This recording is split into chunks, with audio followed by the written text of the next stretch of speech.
So, after 20 films, the Bond franchise got its much needed reboot.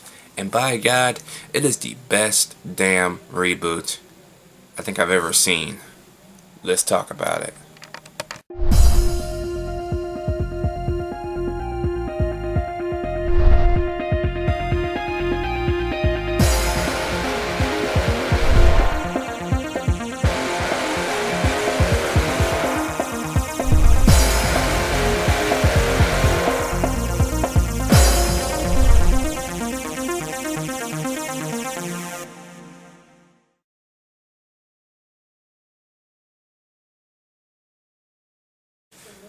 Casino Royale is the third adaptation of the novel, of course.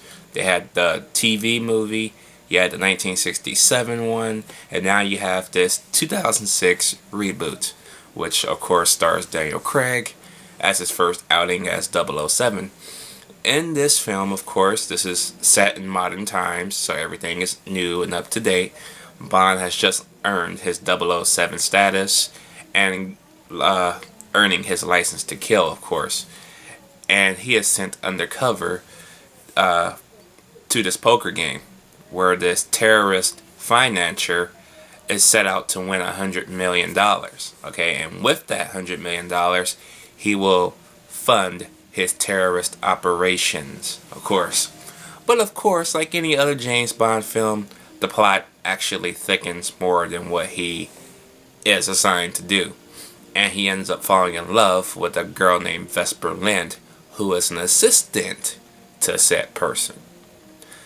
This movie was long awaited, much needed, and it was a breath of fresh air. When me and my cousin went to go see this movie in theaters, and the second one actually, we both loved it. And my cousin was never a fan of James Bond before this point. So that was a good thing. I actually got him started on James Bond. I'm not sure if he still watches the James Bond movie. I'm not even sure if he watched Skyfall. You know, I didn't live at home when Skyfall came out. Well, actually, I did, but I was getting ready to leave. But, yeah.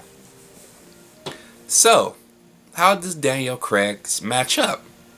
He matches up perfectly well. And I remember when this film came out, there was a lot of controversy around Daniel Craig. Not because of his acting. No. You want to know what the controversy was that everybody was so pissed off about? His blonde hair. I am not bullshitting you. They did a, what was it called? A petition to change him because he's a blonde Bond. Seriously? Blonde hair. That's your argument. Not the acting. The hair. Wow, people are fucking stupid. That just shows you how fucking stupid the world is. Blonde hair. Anyway, Eva Green is in this movie, and my God, she's hot. And yes, she's the one Bond falls in love with. And the acting in the movie is great. You got Mads Mikkelsen. I can't pronounce his name because it's kind of like French, I guess. But he is the main bad guy in this movie, sort of. But of course, he owes money to these other groups of people.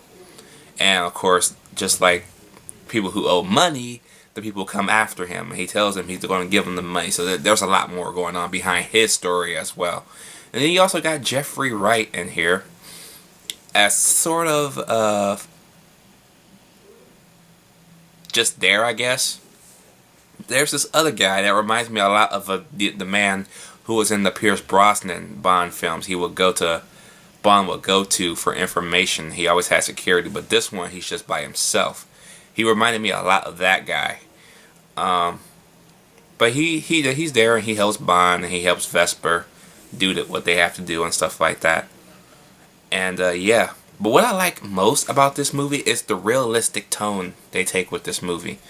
Bond is not a superhero in this movie. Nope. He actually falls in love. He actually kind of gets sad a little bit. He gets his ass kicked more times than I can take and I can not handle. I can think of in this movie. Matter of fact, this is probably the only movie he's bled the most times in the entire runtime of the movie. He's bled left and right everywhere in this movie. Okay, it is awesome to see a bloody up Bond for just the littlest things. A fight, a fist fight. He's bruised and fucked up. Of course, getting stabbed or whatever. Getting shot with the nails. Getting his balls wrung. Literally, he got his balls wrung. Oof. A fucking car accident. Okay? Riding around a field truck at Miami International Airport. That's fucking badass. The action in the movie is great. Love the action in this movie. It's not a lot because this is a story-driven movie. I say that because the story will continue into my next review. But overall, Casino Royale was a much-needed movie. It really needed to happen. And it really needed to wash the taste of that 1967 one out of our mouths. Matter of fact, this movie was how I found out about the original 2 Casino Royale adaptations. So, yeah, I gotta thank this one for making me go back and watch the originals. Yeah. So, yeah, let me know what you guys think about Casino Royale down below. Did you like it? Did you hate it? I'm going to give this movie an A+. Sorry I did that backwards. But, yes, I'll see you guys in the next one.